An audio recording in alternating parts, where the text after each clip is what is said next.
So let's move on to the next kind of an adaptive design, which is, so, we started off with talking about what are adaptive designs and what are not adaptive designs.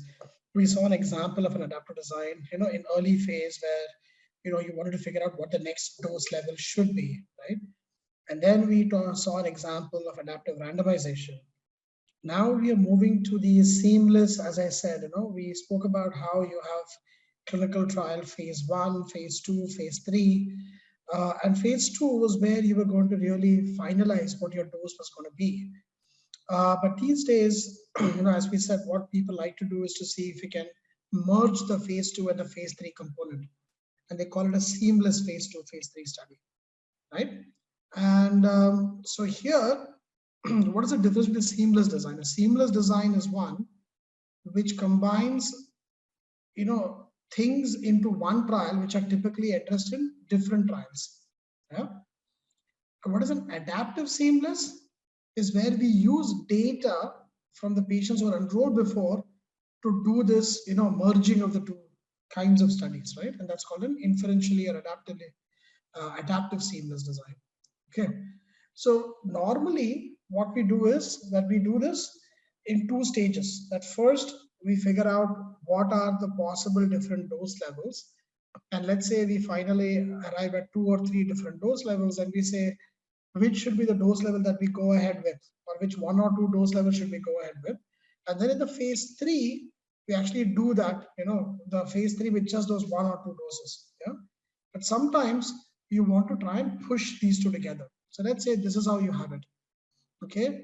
So this is the traditional one where this is phase 2. So you have dose A, dose B, dose C against placebo. So you check each one and you figure out that dose B is the best. Okay. You do that in this white space, okay, which white space essentially means that nothing is happening here. Okay. So you have started, you ended your study, you analyze all your data here, and then you figure out that dose B is the best dose that you want to go ahead with. And then you have a large phase 3 here. Okay. So which means that you require, let's say each one of these is 50 patients. Okay. And let's say this is 100 patients. Okay. So you require 50 plus 50 plus 50 plus 50. So 200 patients plus 100 plus 100. Yeah, another 200. So you require a total of 400 patients. But if you were to use an adaptive two-stage design, what you would do is you do this, you have 50 plus 50 plus 50 plus 50 until here. Okay. But then you already quickly figure out that dose B is the one that you want to go ahead with. So instead of adding 100 patients here, you may be okay to only add, let's say, another 50 more patients. So this 50 plus this 50 becomes 100. This 50 plus this 50 becomes 100. So totally you still have the 100 versus 100 that you wanted, but you are also doing it much shorter and with fewer number of patients. So you will have 50 times 4 is 200 plus 50 plus 50. So with 300 patients, you will be able to do what you were initially doing with 400 patients and with much lesser time. Okay. So this is how an adaptive design for a treatment selection actually helps you. Okay. So obviously it's fantastic. So why isn't everybody doing it? Why wouldn't this become the normal? What do you see is a potential problem, in a statistical problem in doing this particular design? Rajiv, why does it increase? Yeah, why does it increase a type 1 error? Because we are comparing this at the two stages. One stage we are comparing the 50-50, and then another is we are comparing the 100 with 100. So I think this will inflate that. But that is the same here also, no? Here also we are doing it in two stages. Here we are comparing the 50-50. But the phase second and phase third trial is independent. Correct. Yeah. So in a way, what you're saying here is that this trial is completely independent. Independent to the phase another trial.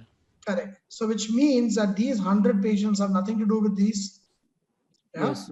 Whereas in this case, the 100 patients here have already looked at the data for the 50 patients once before, right? Yes. And so you're asking multiple questions of the same data. Yeah. Yeah. And so therefore, because you ask multiple questions of the same data, your overall type 1 error increases. Very good, Rajiv. Yeah. So now you have to do something to fix this overall type 1 error. Correct? Yes. Yes, So what can yes. you do? Yeah, so let's move. Let's see how can we address these problems. Okay. So there are two things here. Okay. The first one is bias. Okay. And it has been shown beautifully that if you have, let's say, 3 treatments from which you pick one, okay, let's say the highest one, you go ahead with that, okay, and then you do the larger trial with just that one, and you do this consistently, yeah, it is shown that your bias increases quite a bit. Yeah. Now, what can you do about the bias? Yeah, the bias, obviously, you can try and run simulations and quantify this bias. And once you are able to quantify it, you can address it. Yeah. So the bias is a problem which you can at least try and fix. Okay. But as we said, the other problem is, type 1 error and sample size. Okay. And we talked a little bit about this, okay, as to why the type 1 error can be inflated. Okay. So what are the different sources of type 1 error? First one is that you're rejecting the null hypothesis at an interim analysis. Here, you're saying that drug A and drug C, you are going to reject at the interim itself. Okay. Second is you are adapting and combining information across trial stages, which you can see here for drug B and drug C. And the third one is you're testing multiple hypotheses. At first stage, you're testing between the 3 doses and placebo. In the second stage, you're testing only the drug B versus placebo. So multiple tests, and all of these can potentially inflate the type 1 error. Okay. And we have a lot of different methods. We have the alpha spending approach. We have the combination of p-values. We have the closed test procedure approach. And we use a combination of this in this situation to try and address this particular problem. Okay. So before we move forward, I want to may briefly mention about the Bonferroni method for type 1 error adjustment. Okay. So let us say that you have 2 hypotheses that you're testing. Okay. Each you're testing at 5% error. Yeah. Now, if you're doing 2 tests, what is the overall type 1 error of the test? Do you want to take a guess?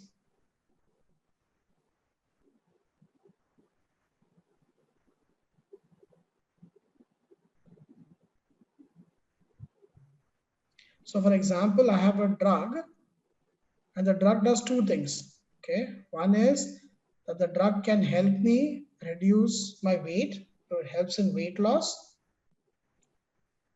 or the drug could also help in reducing my hair fall. Okay, so increases hair. Yeah, 2 things that everybody wants. Yeah. So what is, so what could we do? So the first test, I'm testing at 5% error rate. The second test for weight loss, the second test for hair fall, I'm testing at 5% error rate.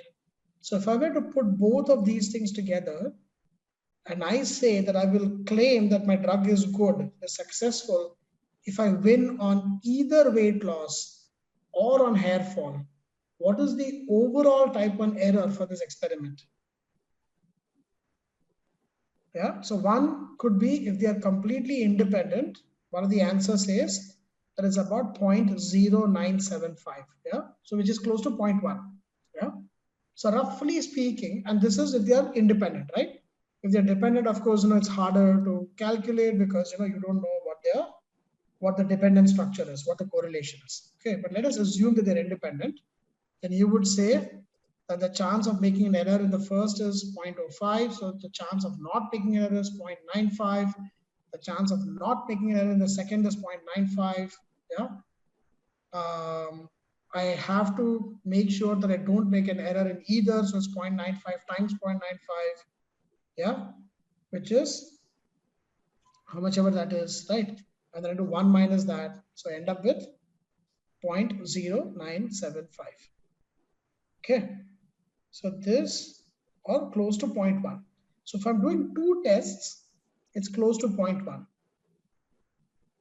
So now if I want the overall error rate for the whole experiment to actually be at 0.05, what can I do? What is a simple way for me to fix it?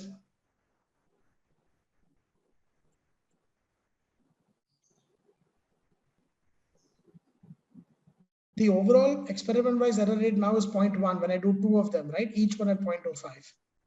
So if I want the overall error rate for the experiment to be at 0.05, what is a simple way of fixing it?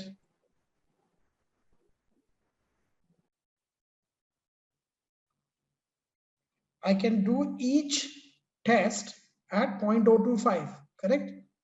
So if I have 2 tests, yeah. So if I do the first test at 0.05, the second at 0.05, then the overall is close to 0.1. So the easiest way for me to fix it is to say, I will test each one at 0.025. Yeah, simple enough. So if you have 2, you take alpha, which is 0.05, and divide by 2. If you have 3, then you could do the same thing. Take alpha 0.05, divide by 3, and so on. Okay. And this approach is called the Bonferroni approach. Okay. So if you are doing M tests, M hypothesis is what you're testing. You test all the hypotheses at alpha over M. Let's say an alpha is 0.05 in this case, 0.05 over M. Okay. And this approach will strongly control the type 1 error rate. Okay. So what I can do is I can use this p-value combination method along with the Bonferroni, okay, to try and do this, so that when I'm having multiple doses, okay, and I do a test first and then I do a test later, I can still strongly control the type 1 error rate. Okay, so how do I do that? At the first stage, let us say that I have an alpha 1. Okay, I don't know what this alpha 1 is. Okay, but I have some alpha 1. Okay, and I have some alpha 0. Okay, if my p-value is less than alpha 1, then I can reject the null hypothesis automatically. Okay, but if my p-value is greater than alpha 0, let us say alpha 0 is 0.05, then I can reject the null, then I can accept the null hypothesis. But if it is between these two, alpha 1 and alpha 0, then I go through and I do my adaptation. Okay, in the example of the treatment arms, what is the adaptation? Then I'm going to drop 2 treatment arms and pick only 1. Okay, so I do my adaptation and then again I compute a new p-value. This is a combination function p-value. If this combination function p-value is less than some c, whatever that c is, okay, then I reject my null hypothesis. But if it is greater than the c, then I accept the null hypothesis. What I need to do is to find this CPQ, define what this combination function will be, and define what the C will be, such that the overall power of the overall type 1 error of this test is controlled at 0.05. Okay, that's what I need to do. Okay, the combination function can take a number of different values. One of them is a simple product of the p-values. Okay, so I have p1 and I have p2, which are 2 different p-values. I simply say p1 times p2. That's one combination function. Okay, it's called the Fisher's product p-value. And this was shown by Peter Bauer and Kuhn in 1994.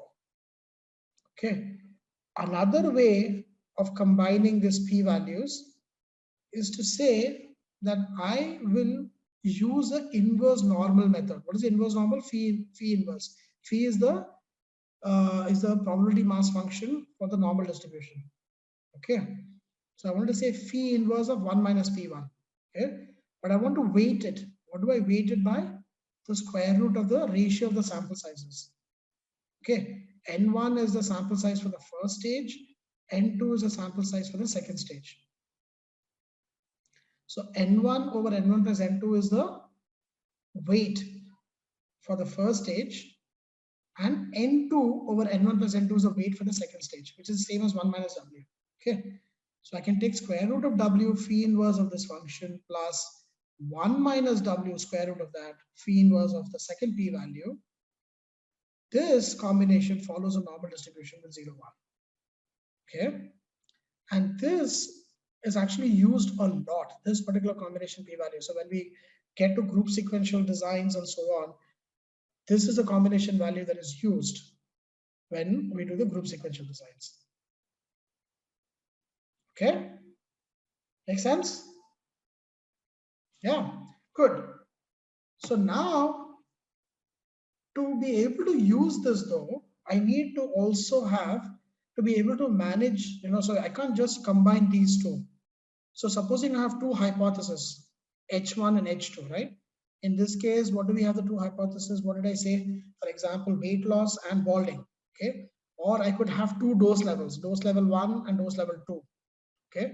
I want to see whether dose level 1 is good or dose level 2 is good, okay? So I have two, or multiple different hypotheses, okay? When I have that, for me to be able to reject any one of the hypotheses, I have to reject all the intersection hypotheses as well, okay, using a suitable combination function, okay? And this property is called the closure principle, okay? Gabriel had shown this in 1975, that if you use a method that satisfies this closure principle, then you will have a test procedure that will control the type 1 error strongly. Okay, so let us say that we have two doses against placebo. H1 is dose 1 is different from placebo. H2 is dose 2 is different from placebo. Okay, what is H1 intersection H2? That both the doses are different from placebo. Okay, so what does the closure principle say? It says that I can reject H1 only if I can also reject the intersection. So I have to reject H1 at alpha and I have to reject H1, 2, which is the intersection of H1 and H2, also at alpha. If I reject both at alpha, then I can reject H1 and alpha. If I use a procedure such as this, then I will strongly control the type 1 error. Okay, and this is called the closure principle. All right. So let's take a proper example and see how the closure principle is applied to Bonferroni. Okay, so H1 is for dose level 1. So I will reject H1 when if P1 is less than alpha. Yeah. H2 is the second dose level. So I'll reject H2 if P2 is less than alpha. Okay. And what is minimum of P1, P2? So H1 intersection H2 means I have to reject both H1 and H2. Okay, which means I take the minimum of P1 and P2, multiply that by 2, that has to be less than alpha by 2.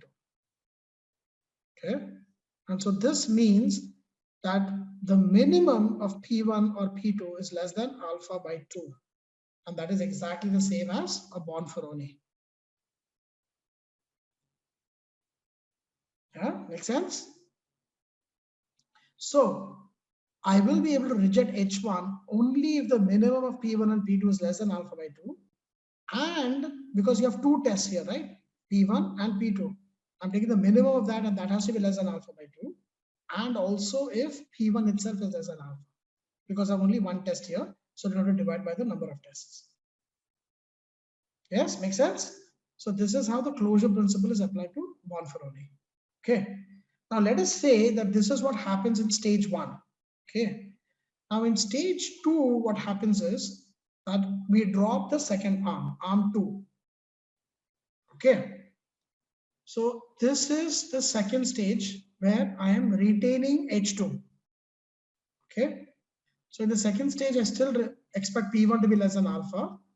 Now I can substitute P2 with 1. Okay, because the largest value P2 can take is 1, right? So I want to retain arm 2. So I can substitute that with 1. So which means that I need to be able to reject H1. So 2 times the minimum of P1, 1. The minimum of P1 and 1 will always be P1. Okay, because P1 has to be less than 1. So it is 2 times P1 less than alpha, which means P1 less than alpha by 2. So now if I have 2 arms, A and B, I can reject H1 if I decide to retain the second arm only if my P1 is less than alpha by 2, which is a Bonferroni method. Yes? And this is how you would apply the combination method to this particular problem. So this is what you have, P1, P2, and 2 times P1, P2. Okay. In stage 2, okay, this is first stage where both the doses are there. This is stage 2. If both the doses continue, you have Q1, you have Q2, and your intersection is 2 times minimum of Q1, Q2. Okay. But if you decide to retain H2, then you will simply have H2's retained. So your Q12 will simply be only Q1. Okay. So now how do you define what your combination method is? You have a combination of P1, Q1 less than or equal to C. Here it should not be H1, it should be H2. Okay. A combination of P2, Q2 less than or equal to C. If you decide you're going to retain H2 in the second stage, then this simply becomes 1. And your intersection, just P12, Q12, combination of that has to be less than or equal to C. Okay. And then we apply the closure principle to this to make sure that our test is controlled at type 1 error at 0.05.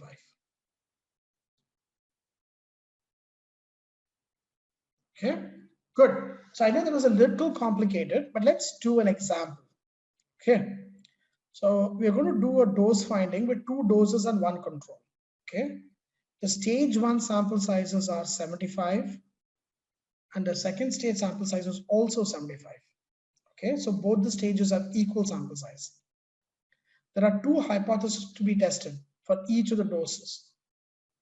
Okay, the unadjusted p-values from the first stage for P1 is 0.18 for dose 1, P2 for dose 2 is 0.07. Okay, now which is the lower of the p-value? So which dose will you select based on this data from the first stage? P1 is 0.18, P2 is 0.07. So which dose would you select? P1 or P2? P2, right? You would select H2, sorry. So you would select dose 2 because P2 is lower than P1. Yeah. So now we assume that dose 2 was selected at the interim analysis. So P1 now is what? Q1, sorry, from the second one, the unadjusted p-value for the second stage. What will I set Q1 to be? I can set Q1 to simply be equal to 1, right? Because now I'm dropping the first dose. Yeah, so I will not test this dose again at the second stage. Okay, I'm only going to test the second dose at the second stage, and that Q2 is equal to 0.02. So now the question is, can H2 be rejected at level 0.025?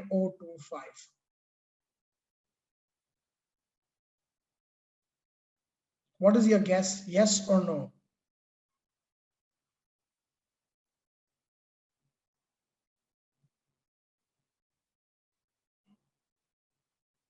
H2 is the second dose level different from placebo. That is your second hypothesis, right? So what would you do? Do you feel that H2 can be rejected at 0.025? What do you think? Okay, so Ravi Shankar says no. What about the others? Do the others have an opinion?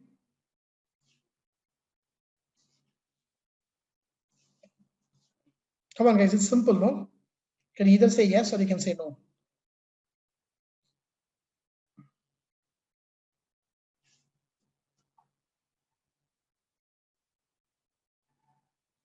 I need to see at least 2 more answers. Only then am I going to go ahead.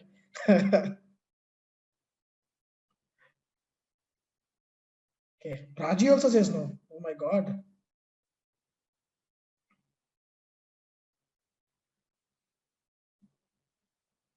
One more answer. Does anybody say yes?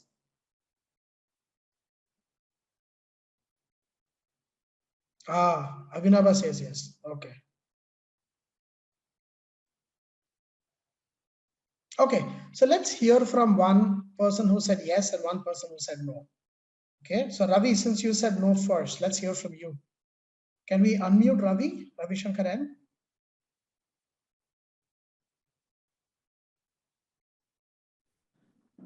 Why supposed to reject? Because we reject only if p-value is more than or equal to alpha, we are not supposed to reject. So 0.02 is equal to, or can say like that, 0.025 and 0.02.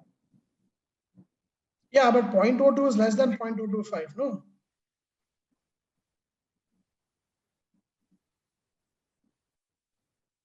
So by that definition, we should be able to reject, yes?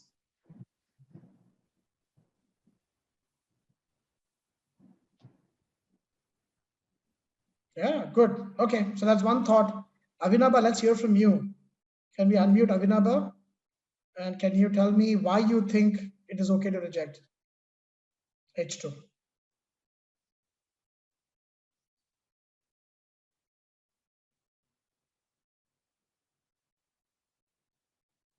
I think minimum of Q2 is less than alpha by 2. Very So good. here minimum is the Q2 p-value is P2, which corresponds to Q2. So Q2 should be less than alpha by 2. Alpha is 0.05. So by 2 is 0.025, which is 0.02 less than 0.025. So that's why. But Avinaba, actually that's not true, because here alpha is not 0.05, alpha is 0.025 here. That's what the last question says. Can H2 be rejected at level alpha of 0.025? Okay. Because the alternatives here are not two-sided, it's a one-sided test. So my alpha is not 0.05, it's 0.025. So by your logic then, 0.025 divided by 2 is 0.0125, correct? And 0.02 now is larger than 0.0125. So which means that you should not reject H2, correct? Yes, sir. Yeah. So this is very unique. Ravi first said no, but we have proved by his logic it should be yes. Avinava first said yes, we have proved by his logic it should be no. So let's listen to Raji. Raji, what do you think?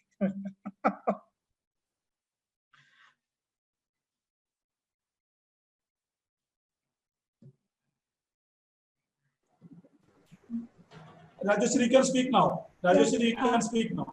Yes, sir. Yes, sir. Sir, since it was less than 0.125, 0.125, we cannot reject, sir. Right. So since 0.02 was larger than 0.0125, you thought you couldn't reject, right? Yes, sir. Yeah. Yes, sir. Okay. Now, which are the two that you're doing? Think about it, okay? And this is where I said, this is my initial thing that I was telling you guys, okay?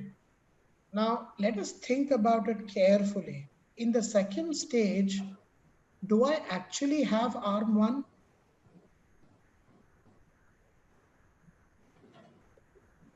Do I have arm 1 in the second stage? I don't, right? Yes, because I'm only taking dose 2, right? Dose 1 has already been dropped, correct? Yes, sir. So in the second stage, am I doing 2 tests or am I doing 1 test? Okay, 1 test. I'm only doing 1 test, correct? Yes, sir. Which means that can I simply take 0.02 and compare that against 0.025 and say, oh, it's less, so it's okay for me to reject? Yes, we can. No, it's not. That's what we were discussing for the last half an hour. Is because all of you have forgotten the first stage. Okay. In the first stage also, we did 2 tests, correct?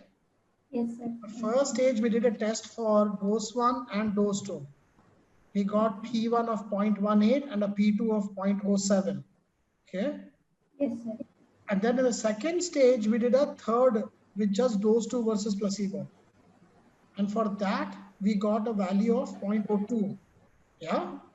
So we have done a total of 3 tests.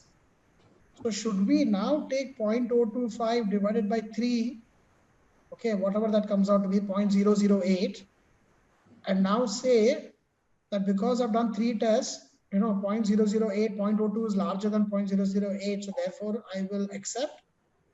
I'm saying no, that is also not correct. Okay, because if I was only doing pure Bonferroni, that is what I would do. But that is also not correct. Yeah. So I cannot simply take 0.025 and divide it by the number of tests, whether it is 1 or 2 or 3. Okay. This is where we discussed all those complicated methodologies from stage 1, stage 2, okay, and combination and closure principle. Okay. So we have to apply all that we learned for the last half an hour to be able to do this. Okay. So now that we know that's what we have to do, let's look at the next slide, okay, to see how do we do this. Okay. First, we want to test H12, which is an intersection. Okay. What do I know by Bonferroni? I know that the H12 is 2 times minimum of 0.18 and 0.07, correct? That's what we did in this slide, if you remember. Yes, P12 intersection is 2 times minimum of P1 and P2. Okay, so therefore P12 is 2 times minimum of P1 and P2, which happens to be what? What is minimum of 0.18 and 0.07? 0.14. I mean 0.07, right? Times 2 is 0.14. Okay. What is Q12? Because I've already dropped Q1, it's only Q2, correct? I've already dropped dose 1. I'm not doing dose 1 testing in the second stage. So what is Q12 now? It's only 0.02. Yeah. So by inverse normal method, remember that one square root of W phi inverse, that formula. By that, if I do the combination value for P12 and Q12, what is the value I get? 2.2161. So the overall P value is what? 0.0133. Okay. Is 0.0133 less than 0.025? Yes, correct. What is the overall alpha? 0.025. Is 0.0133 less than 0.025? Yes, it is. Therefore, I can reject H12. Okay. You remember what the closure principle says? If I have to test H2, I have to reject both H2 and I have to reject H12. Okay. So first I tested the intersection H12 and I say, yes, I can reject it because of this calculation. Okay. Now I want to go and only test H2. Okay. What was P2? P2 was 0.07. Yeah. The P value for the second dose in the first stage, P2 was 0.07. What is Q2? The P value of the second dose in the second stage, 0.02. By inverse normal method, what is CP2Q2? 2.4958. What is the P value? 0.0063. Is 0.0063 less than 0.025? Yes. Okay. So therefore, I can reject H2. So I can reject H2 only if I can reject H2 at level alpha and H12 at level alpha, both of which I do. Therefore, I can reject H2 and I can conclude that dose 2 is different from placebo, or dose 2 is less than control. Does that make sense?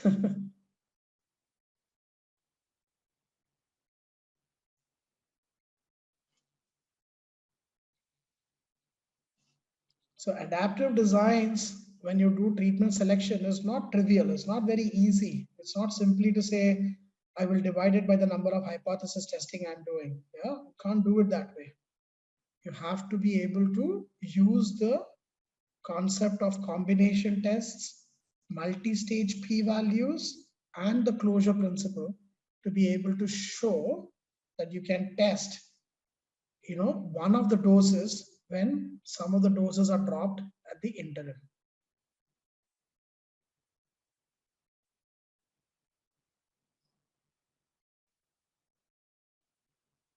So I know this was a little complicated, but it's good for you to understand. You don't have to understand the details, the nitty-gritty details, but you have to understand how you use these three different concepts when you are doing adaptive designs based on treatment selection, adaptive designs for treatment selection.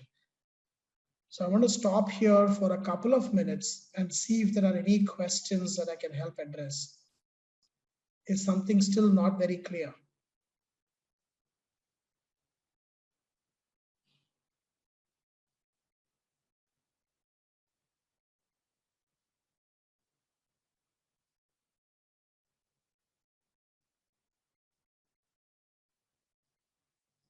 Yes, Nazneen. Can we unmute Nazneen?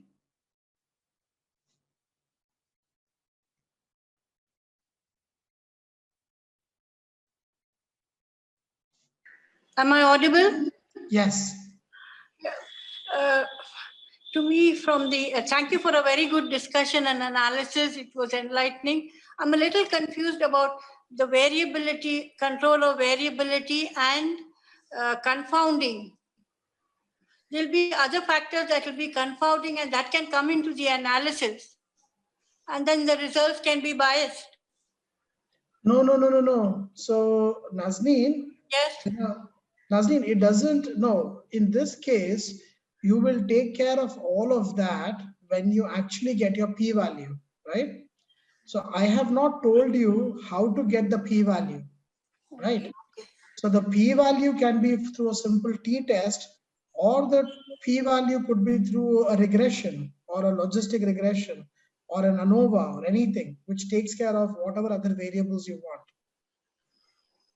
Yeah. So the way that you could do whatever test you want for the for testing whether a dose against a particular control, you can do it as a stratified whatever test you want. Yeah. So the p-value is where you do whatever you need to do to take care of covariates and confounders. Yeah. Once you have done all of that, you're going to come up with something at the end which talks about, is your treatment significantly different from control? Yeah. That is when these things come into play. Yeah. All the other covariates are handled at the p-value stage. Okay. Okay. Yeah. Thank you. Sure. I have one more question here from Abhinav saying, if you have a large number of doses, do we test them all this way? It will be time consuming. So Abhinav, that's where, you differentiate between the exploratory phase 1 that we did using the model, right? And this particular one. So typically what happens is that you get a set of candidate doses. Okay, that you remember the last time we had 15 and 20, correct? Now, it so happened that 20 was not satisfying the overdosing criteria. It was going above 25%, right? So we said the only dose level we have is 15, correct? But what if that was not the case? Okay. And what if we also had 20 in play? Okay. So now we only have 2 dose levels. Both those dose levels are very similar from our modeling perspective in terms of the target toxicity levels and so on. Okay. They are very, very similar doses. Now you want to figure out whether to take 15 or 20 to the large phase 3 study. Okay. But you don't want to take both the doses. Okay. So what would you do? You would basically run a phase 2/3 where you would have 15, 20 and placebo. Yeah. And out of which you may say that I will either take 15 or I'll take 20 in after looking at the interim analysis. Okay. So that's one way of doing it. The other way, Abhinaba, is to say, supposing your dose level is 200 milligrams once a day. Yeah. But then the question is, which is better? Is it 200 milligrams once a day or is it 100 milligrams twice a day? Right. Now you have a dosing regimen. Okay. And I want to figure out which of these is actually better. Is it better to, it's definitely easier for people to remember to take only one dose per day. So then, popping one pill a day is definitely better. But sometimes, when you pop one pill, it may, not have the same effect at the, at the end of 12 or 20 hours, right? So in that case, popping 2 pills each 12 hours apart might be better. Correct. So when you have those kinds of questions, you're only having a limited number of doses, 2, 3, 4. Yeah. That's when you use this sort of a method, because what you then do is in the phase 2 arm, in the phase 2 part, which is a stage 1, you look at, let's say 2, 3, 4 doses against placebo or against control. Okay. Out of which you select only one, which you take to the phase 3. You have, which is a stage 2. You do the whole thing there, and then you do this kind of analysis at the end to make sure that for your overall test, your type 1 error is complete.